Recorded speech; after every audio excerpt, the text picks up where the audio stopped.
से भुवन मध्य एक मंडप शोभई मध्याह्न आदित्य प्राय ज्योति विराजई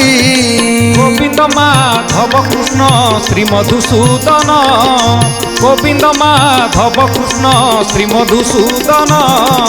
जही मध्य विचित्र पलंक प्रमाणी हंसुली सुपाति सेज होइछि बिछणी गोविंद माधव कृष्ण श्री मधुसूदन गोविंद माधव कृष्ण श्री मधुसूदन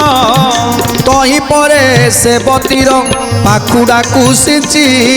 कर्पूर गुंडिता परे जतन रे बिंची कर्पूर गुंडिता परे जतन रे बिंची कर्पूर गुंडिता परे जतन रे बिंची हेमंत पूर्व सजा पटांतर नाही से पलंके मुचुकुंद निद्रा छंती जाई से पलंके मुचुकुंद निद्रा छंती जाई से पलंके मुचुकुंद निद्रा छंती जाई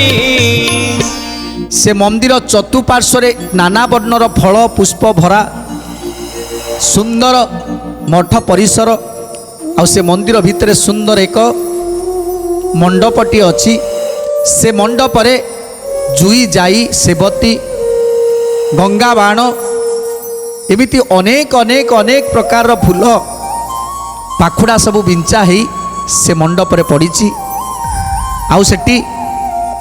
जड़े ऋषि शोईछंती जहाँकर नाम होची मुचुकुंद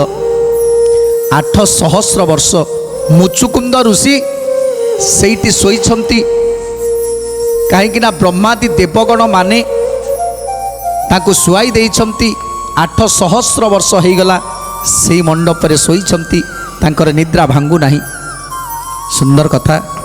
800 वर्ष जाए निद्रित से अति अनेक काल ऋतुही शोई नछंती अनेक काल ऋतुही शोई नछंती